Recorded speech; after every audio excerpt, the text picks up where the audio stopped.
Sahabat Oase Rohani Katolik yang terkasih dimanapun Anda berada, apa kabar Anda semua? Semoga Anda tetap sehat, tetap penuh semangat dan senantiasa bersyukur atas anugerah Tuhan dalam hidup Anda, baik dalam suka maupun duka. Senang sekali saya Bernadette Esther bisa kembali hadir dan menyapa Anda dalam acara Oase Rohani Katolik edisi hari ini. Hari ini Gereja Katolik Semesta merayakan peringatan wajib Santo Agustinus, Uskup dan Pujangga Gereja. Kita akan juga mendengarkan sapaan Allah melalui bacaan-bacaan liturgi pada hari ini dari surat pertama Rasul Paulus kepada jemaat di Tesalonika dan Injil Suci menurut Matius. Kita juga akan mendengarkan renungan yang akan disampaikan oleh Romo Stefanus Ruswan MSF.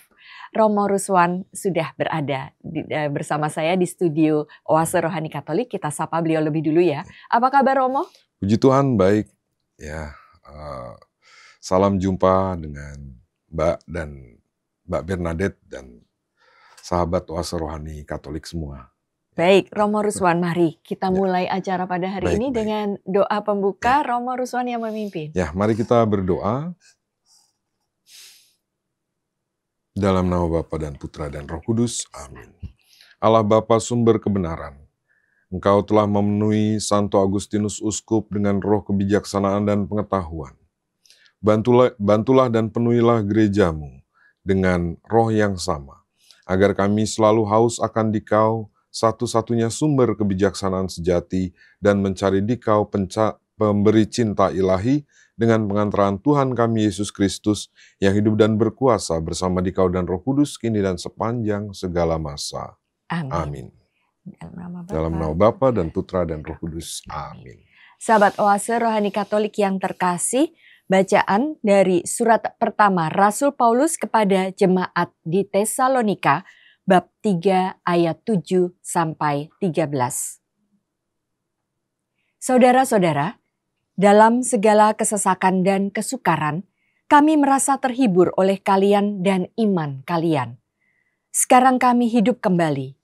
Asal saja kalian teguh berdiri dalam Tuhan.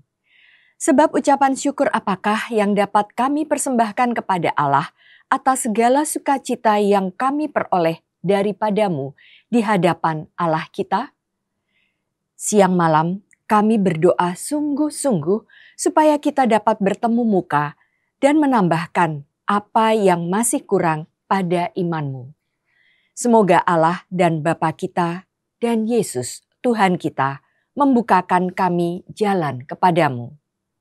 Semoga Tuhan membuat kalian bertambah dan berkelimpahan kasih satu sama lain, dan dalam kasih terhadap semua orang, seperti kami pun menaruh kasih kepada kalian. Semoga Ia menguatkan hatimu, supaya tak bercacat dan kudus di hadapan Allah dan Bapa kita, pada waktu kedatangan Yesus Tuhan kita bersama semua orang kudusnya. Demikianlah sabda Tuhan. Syukur kepada Allah. Mazmur tanggapan dengan refren, penuhilah kami dengan kasih setiamu ya Tuhan, supaya kami bersuka cita. Penuhilah kami dengan kasih setiamu ya Tuhan, supaya kami bersuka cita.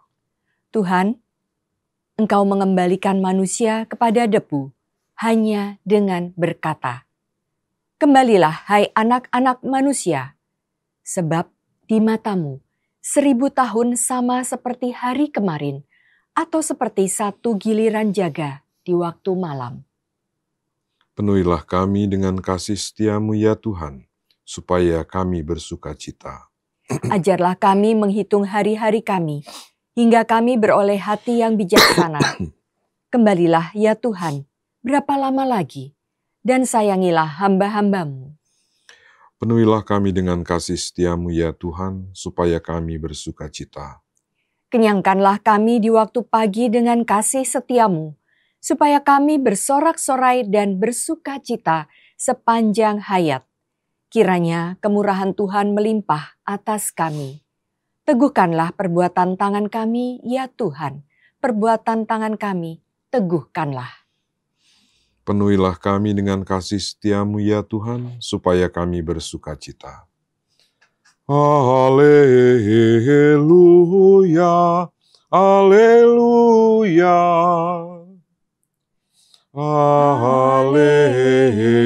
Haleluya, haleluya. Berjaga-jaga dan bersiap-siaplah, sebab kalian tidak tahu bila mana Anak Manusia datang. Haleluya, haleluya. Tuhan bersamamu. Dan bersama rohmu. Inilah Injil suci menurut Matius. Dimuliakanlah Tuhan. Yesus bersabda kepada murid-muridnya, "Berjaga-jagalah, sebab kalian tidak tahu pada hari mana Tuhanmu datang. Tetapi ketahuilah ini, jika tuan rumah tahu pada waktu mana pencuri datang, waktu malam, pastilah ia berjaga-jaga dan tidak membiarkan rumahnya dibongkar. Sebab itu hendaklah kalian selalu siap siaga, sebab Anak Manusia datang pada saat yang tidak kalian duga. Siapakah hamba yang setia dan bijaksana, yang diangkat oleh tuannya atas orang-orangnya untuk memberi makan kepada mereka pada waktunya? Berbahagialah hamba yang didapati tuannya sedang melakukan tugasnya itu, ketika tuannya datang. Aku berkata kepadamu, sungguh Tuan itu akan mengangkat dia menjadi pengawas segala miliknya. Akan tetapi, jika hamba itu jahat dan berkata dalam hatinya, Tuanku tidak datang. Lalu ia mulai memukul hamba-hamba lain dan makan minum bersama para pemabuk. Maka Tuan hamba itu akan datang pada hari yang tidak ia sangka, dan pada saat yang tidak ia ketahui.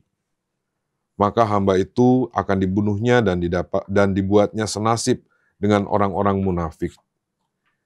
Di sanalah akan terdapat ratapan dan kertak gigi." Demikianlah sabda Tuhan. Terpujilah Kristus. Ya, Romo Ruswan, dari bacaan pertama tadi yang kita dengar, surat Rasul Paulus kepada jemaat di Tesalonika. Paulus yang jauh dari jemaat di Tesalonika nampaknya merindukan untuk bertemu kembali dan mengharapkan jemaat di Tesalonika telah bertumbuh dan berkembang dalam kasih yang telah Paulus ajarkan dan teladankan kepada jemaat di sana ya Romo. Sedangkan dari bacaan Injil, dari Injil Matius yang kita dengar tadi, Yesus mengingatkan kita semua untuk berjaga-jaga dan siap siaga untuk kedatangan Tuhan. Kita tidak tahu Romo kapan hari itu dan hari itu akan terjadi, tetapi sebaiknya kita hidup seturut dengan kehendaknya dan siap siaga supaya ketika Tuhan datang didapatinya kita hidup berkenan di hadapannya. Romo Ruswan, apa inspirasi iman dari kedua bacaan yang kita dengar pada hari ini? Ya, saya mau mulai mengajak kita semua merenungkan sabda Tuhan ini dari Injil yang kita dengarkan tadi ya. Kita seringkali mendengar pepatah sedia payung sebelum hujan. Artinya kita diajak untuk siap siaga untuk segala sesuatu yang mungkin akan terjadi. Betul. Dan tentu saja pepatah ini bukan hanya untuk kondisi hujan, tapi untuk apa saja. Ya. Misalnya di mobil disiapkan P3K, atau ya banyaklah ya. Kita menabung, itu kan untuk asuransi gitu. Itu untuk hal-hal yang mungkin akan terjadi. Tapi seringkali justru kita malah lupa pada hal-hal yang pasti akan terjadi. Yang mungkin akan terjadi, kita sudah siap. Ya. Dengan asuransi, dengan tabungan, dengan strategi-strategi masa depan. Tetapi ada hal yang pasti yang seringkali dilupakan. Kematian dan akhir zaman. Kadang-kadang orang tidak siap dengan kematian, kedua hal itu. Dan hari ini Tuhan Yesus mengingatkan kepada kita untuk jangan lupa, kita juga harus siap pada hal-hal yang pasti. Jangan meremehkan, jangan mentang-mentang pasti, lalu malah kita abaikan. Itu. Nah, dan kita diajak untuk merenungkan, bertanya pada diri kita sendiri. selama ini kita sudah siap belum Ya. untuk hal-hal yang pasti dalam hidup kita. Jangan-jangan yang kita siapkan baru angan-angan atau in case of atau yang belum tentu dan sebenarnya bukan esensial dalam Betul. hidup. Gitu. Misalnya sibuk dengan segala perkara duniawi, sibuk dengan hal-hal yang itu tadi ya yang saya sebutkan. Saya membayangkan seandainya kita sungguh dijemput oleh Tuhan di akhir zaman atau di hari kiamat, tentu Tuhan akan lebih senang ya saat kita udah nunggu di depan rumah, di teras, pakai baju yang rapi, ya, pakai pokoknya sudah mandi, sudah dandan, pakai baju yang rapi, sudah siap, sudah yuk jalan. Jangan sampai Tuhan datang, kita belum apa-apa, ya masih bangun tidur. Betul. Siap nggak siap, dikumpul. Siap nggak siap, dikumpul. Nah, hal-hal seperti ini yang menurut saya bisa kita renungkan dari bacaan Injil yang kita dengarkan hari ini. Artinya kesiapsediaan kita untuk hal-hal yang sudah pasti. Karena yang kita pegang itu kan yang pasti, yang kokoh, yang jelas, yang menjadi pegangan kita. Jangan kebalik.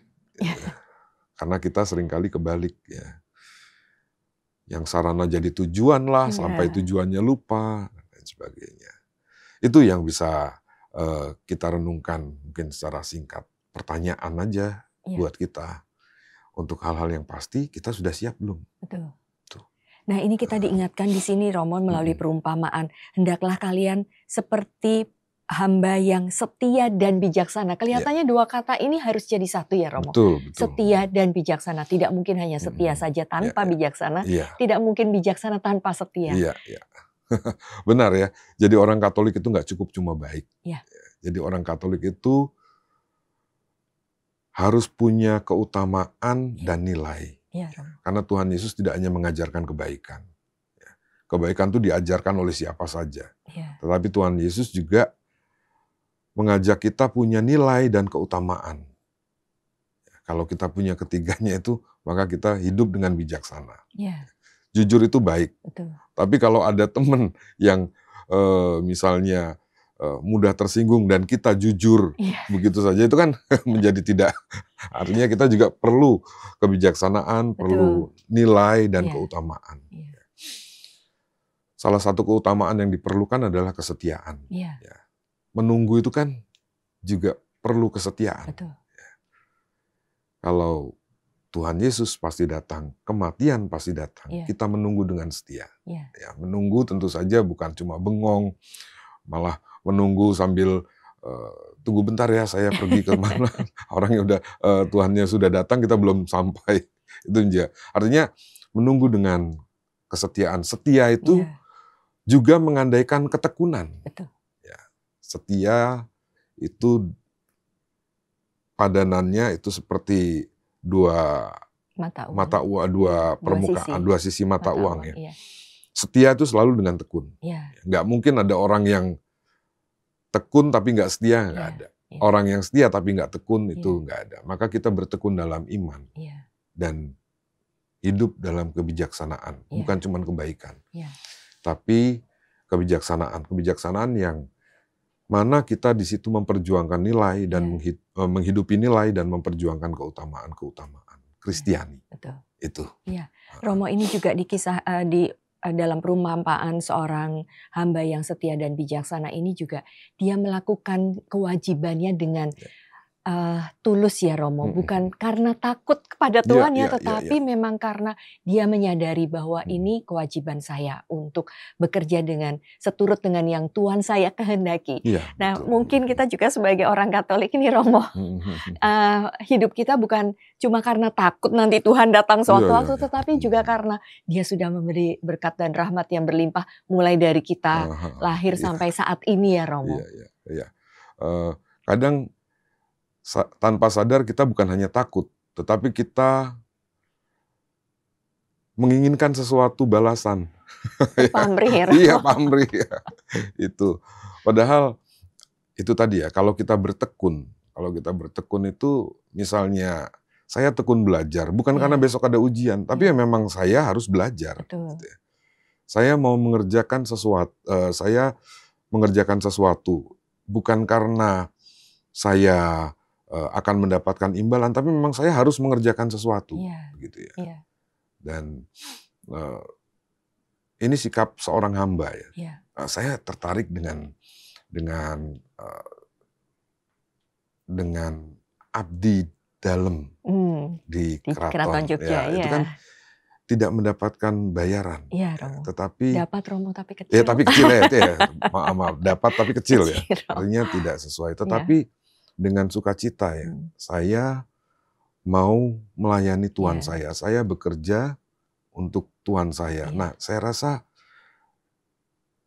mereka bekerja bukan hanya untuk imbalan itu, tetapi ada sesuatu lain yang keutamaan yang ia hidupi, yang nilai yang ia hidupi ya. Sama, kita juga diajak untuk seperti seorang hamba yang itu ya, bukan karena saya mau balasan atau saya takut, tetapi saya mau menjadi satu dengan Tuhan saya dalam karya, dalam perutusan, dalam apa yang dipercayakan oleh Tuhan kepada saya. Mempersembahkan diri ya, mempersembahkan diri, ya itu. Baik Romo, tadi Romo juga mengatakan bahwa kita ini harus siap berjaga-jaga dengan apapun suatu kepastian yang pasti akan kita hadapi. Nah Romo, memang sikap berjaga-jaga itu membuat hidup kita lebih tenang ya Romo, dan lebih nyaman, jauh dari ketakutan dan rasa was-was. Kita tahu bahwa saatnya akan tiba. Betul. Nah kalau kita saat ini sudah berjaga-jaga, kita hidup seturut kehendaknya, bukan karena kita takut, tetapi karena ungkapan syukur dari hidup kita, tentu saja kita akan merasa nyaman, tidak lekat oleh suatu barang-barang duniawi ya Romo. Ya itu, artinya pegangan kita yang mana? Kalau pegangan kita yang pasti dan yang kokoh, maka ya kita akan menjalani kehidupan ini dengan tenang. Mempersiapkan akhir hidup itu berarti membuat hidup kita semakin berarti, bukan hanya menunggu nanti kita kan sama-sama ngantri mati gitu kan, nggak kayak gitu ya. Ya udahlah, mau gimana semuanya juga mati, bukan gitu. Tetapi justru dengan kita mempersiapkan kehidupan, kita menjalani kehidupan kita dengan lebih berkualitas. Itu menurut saya seperti itu. Kalau kita di kendaraan umum misalnya, di bis misalnya. Di bis itu kan pegangan untuk orang yang berdiri atau orang yang jalan di bis kan kokoh ya, kuat ya. Ya itu dipilihkan besi yang kuat atau kalau kayu pun kayu yang kuat, nggak mungkin kayu yang rapuh gitu oglek-oglek gitu. Yang mudah kan patah ya. Itu. Maka kita juga harus melihat apa sih pegangan hidupku selama ini, apakah sungguh yang pasti dan sang sumber kepastian. Kan ini sama dengan apa yang kita peringati hari ini, Santo Agustinus. Santo Agustinus sebelum mengenal Tuhan, sebelum doa Santa Monica terkabul mamanya kan ya. Itu kan dia masih mencari banyak hal yang pada akhirnya dia melihat bahwa ini tidak pasti. Dia merindukan hatiku selalu gelisah, dia berkata ya, hatiku selalu gelisah sebelum berjumpa dengan Tuhan, dengan yang pasti. Maka ini teladan Santo Agustinus yang juga bisa kita renungkan di sini, bisa kita hidupi juga ya. Santo Agustinus selalu gelisah karena yang dipegang, tetapi dia tahu, aku akan tenang setelah aku mendapatkan yang pasti, yaitu Tuhan. Gitu. Di sini disebutkan Romo, manusia dengan segala kebebasan dan keinginannya akhirnya akan mencari persatuan dengan Tuhan. Ini yang sudah ditemukan oleh Santo Agustinus dan memang suatu teladan yang baik. Apa yang Santo Agustinus katakan juga bahwa kalau Anda bercita-cita untuk hal-hal yang besar, mulailah dengan hal-hal yang kecil. Dan kesetiaan itu juga dimulai dengan hal-hal yang kecil ya Romo. Betul. Setia bangun pagi, setia mengikuti Ekaristi setiap hari Minggu, mengikuti apa yang diperintahkan Tuhan. Nah Romo, ini saya juga tertarik pada ayat yang terakhir. Di situ dikatakan bahwa kalau hamba itu akan, di ayat terakhir Romo, di ayat ini tidak terlalu kelihatan. 5:1. Oke, ya. Hamba itu akan dibunuh dan dibuatnya senasib dengan orang-orang munafik bila ia tidak setia. Nah, di sini disebutkan senasib dengan orang-orang munafik, artinya perkataan, perbuatan dan tindakan kita ini harus sesuai dengan apa yang kita katakan ya Romo. Jangan di depan ngomong apa, di belakang ngomong apa. Ya, ini kata-kata ini seperti ancaman ya. Seperti ancaman, dan kayaknya Tuhan kok jahat banget sih membunuh. Ya. Kayaknya Tuhan kok. Tapi yang mau disampaikan ini, kalau kita munafik, nggak usah nunggu mati pun kita udah mati. Oh gitu, ya. Ya ini ya. Di mana terdapat ratapan dan kerta gigi ya, kita munafik. Orang-orang di sekitar kita tidak mengalami berkat dari kita. Ya. Yang ada hanya umpatan, siapa sih itu munafik banget ya kan. Atau kerta gigi artinya amarah, jengkel ya kan. Walaupun mungkin nggak terlontar, tapi tidak menjadi berkat. Hidup kita tidak menjadi berkat sama dengan mati. Iya betul, Romo. Maka sebagai orang Kristiani kita diajak untuk sungguh menghidupi kehidupan. Dan menjadi satu dengan Tuhan sendiri, menjadi satu, nggak usah nunggu mati. Ya.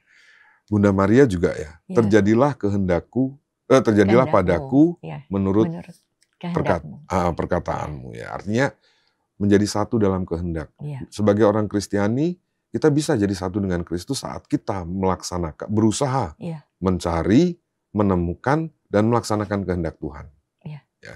Ini yang susah ya. Kadang-kadang yang kita perjuangkan kan kehendak kita. Betul. Ya. Saya maunya sih begini.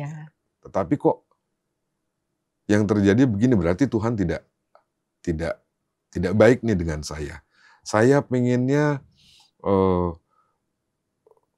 hidup di tengah keluarga yang begini, tetapi kok keluargaku begini, begitu ya. Ini berarti Tuhan tidak baik pada saya. Nah, itu tidak sesuai dengan iman kita ya. Kalau kita mau mengikuti teladan Bunda Maria dan juga Santo Agustinus menjadi satu dengan Tuhan dalam kehendak, ada peristiwa ini. Lalu mulai kita bertanya, apa sih kehendak Tuhan pada diriku sehingga aku berada dalam kondisi ini? Ya, itu peristiwanya sama, tapi cara pandang orang beriman Katolik dengan orang yang tidak beriman Katolik, atau yang katanya beriman Katolik tapi tidak menghidupi imannya, itu berbeda ya. Jadi ini yang dimaksud di kalimat di ayat terakhir tadi itu. Ya, baik. Romo, kita jeda dulu sejenak ya. Oke. Sahabat Oase Rohani Katolik yang terkasih, mari kita jeda sejenak untuk mengendapkan apa saja yang sudah kita dengar dari Romo Ruswan tadi. Kita akan melanjutkan perbincangan rohani setelah jeda ini. Tetaplah bersama kami.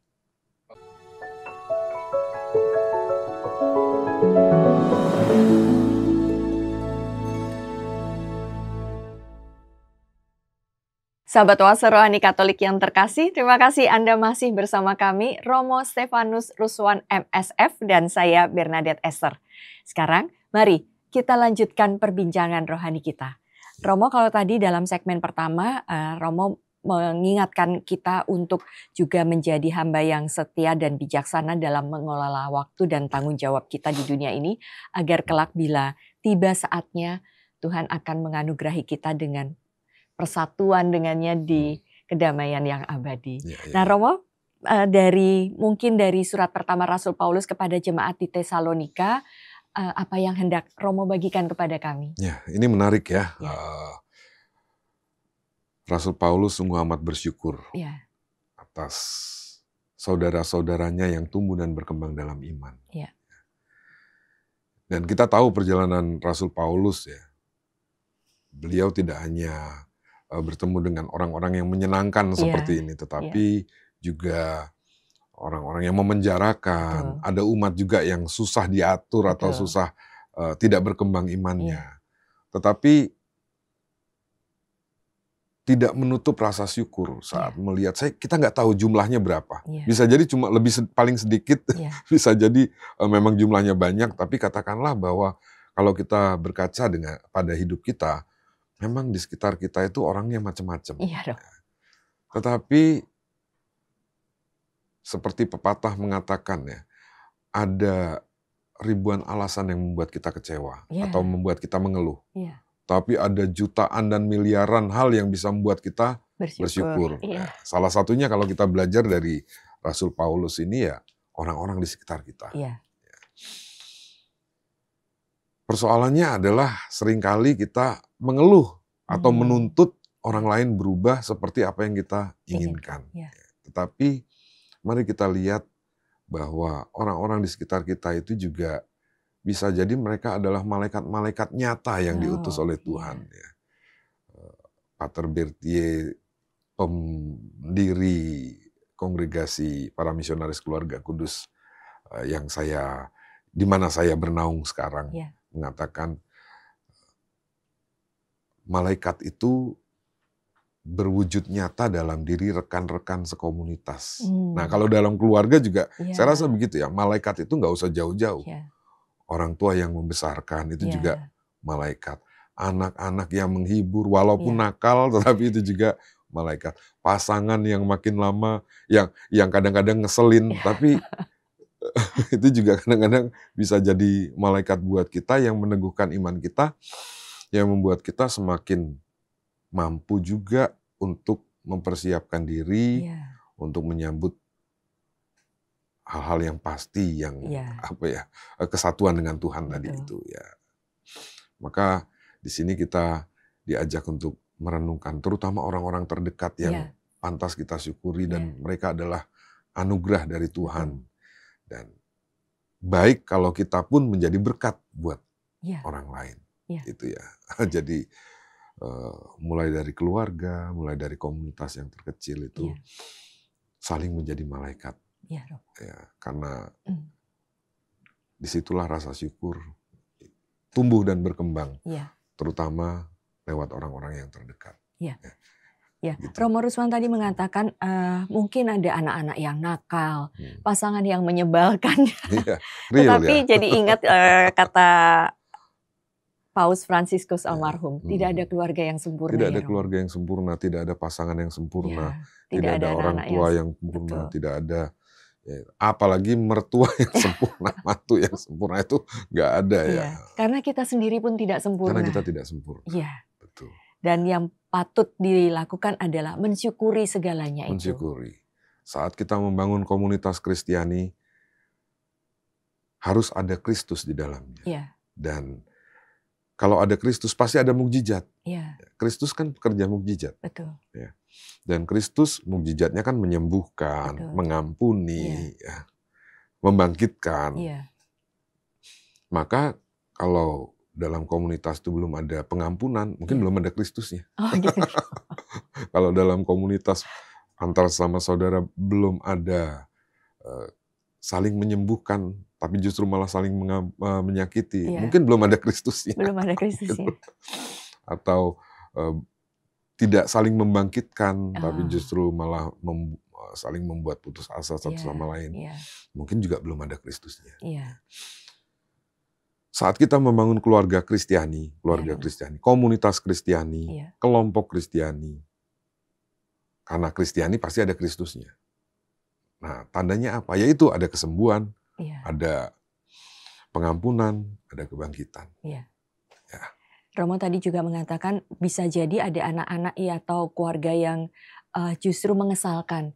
Satu-satunya jalan mungkin memang harus mencontoh Ibunda Santo Agustinus yang hari ini kita rayakan ya Romo. Betul. Berdoa tak henti.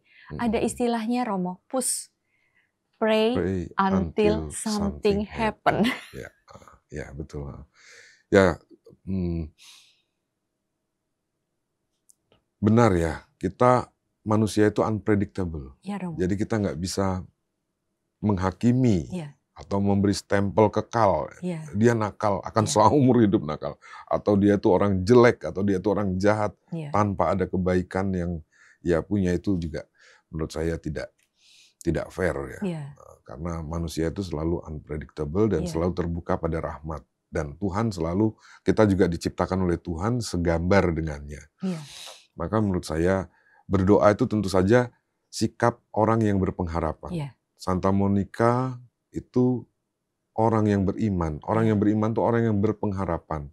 Orang yang berpengharapan itu tidak pernah putus asa dan selalu bertekun dan setia. Itu tadi ya. Tekun mendoakan, setia mendoakan. Sampai Agustinus sendiri bertobat. Itu. Ini juga Santo Paulus mengatakan bahwa siang malam kami berdoa sungguh-sungguh supaya kita dapat saling bertemu. Rupanya Santo Paulus ini sangat merindukan jemaat di Tesalonika ya Romo untuk bisa bertemu kembali. Dan Paulus mengatakan ingin supaya menambahkan apa yang masih kurang pada imanmu. Ya itu artinya sungguh saat kita berpengharapan, di situ juga ada penghiburan. Dan kita membuka rahmat dari orang-orang di sekitar kita untuk Tuhan juga berkarya. Betul, Romo. Dan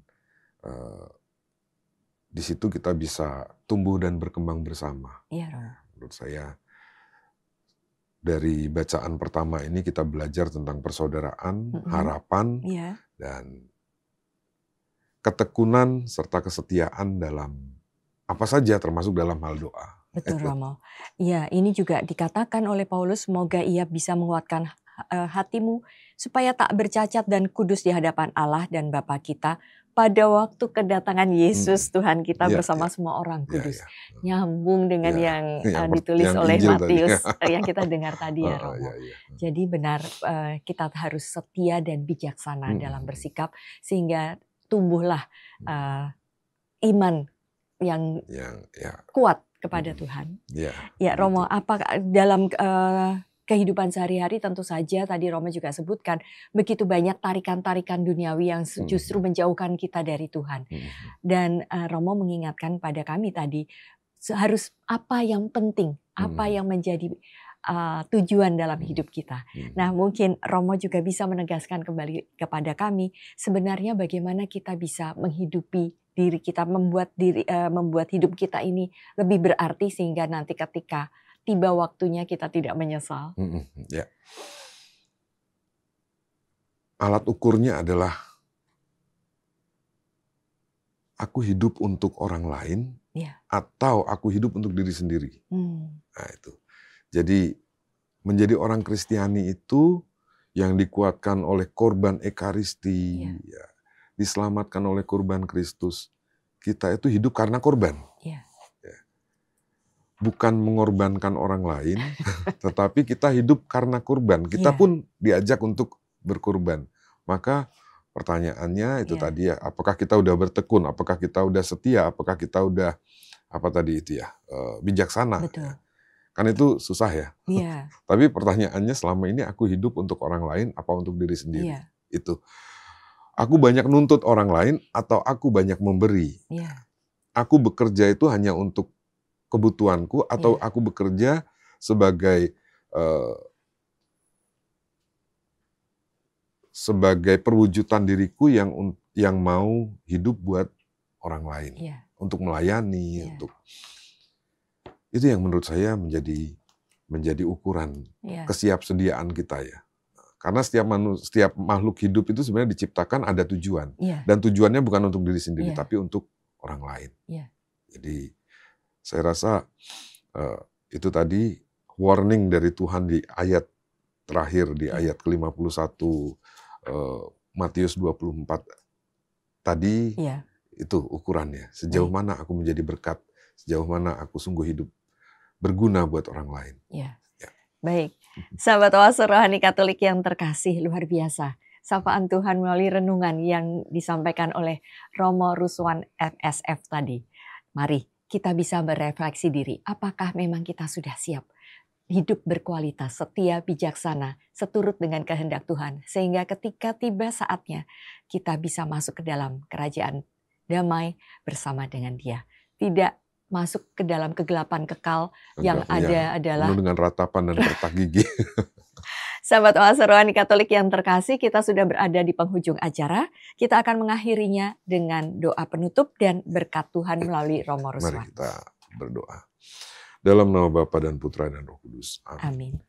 Allah Maha Pengasih, dengan mengenang dan meneladan Santo Agustinus, kami mempersembahkan seluruh harapan, niat baik, dan rencana-rencana kami. Dengan rendah hati kami mohon kasih-Mu. Semoga sakramen-sakramen yang kami terima membuat kami menjadi lebih berguna bagi orang lain, bagi sesama kami, bagi dunia ini, sekecil apapun itu. Sehingga kelak akhirnya kami pantas untuk menanggapi panggilan-Mu. Kami pantas untuk masuk dalam kebahagiaan abadi bersama-Mu.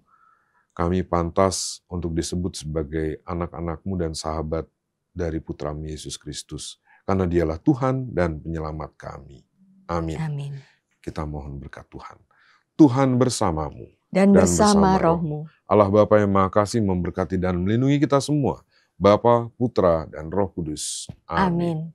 Sahabat Oase Rohani Katolik yang terkasih, dengan demikian usai sudah acara kita pada hari ini. Saya Bernadette Esther dan Romo Ruswan Budi MSF. Kami berdua pamit undur diri. Sampai jumpa pada acara Oase Rohani Katolik edisi berikutnya. Selamat melanjutkan aktivitas Anda. Salam.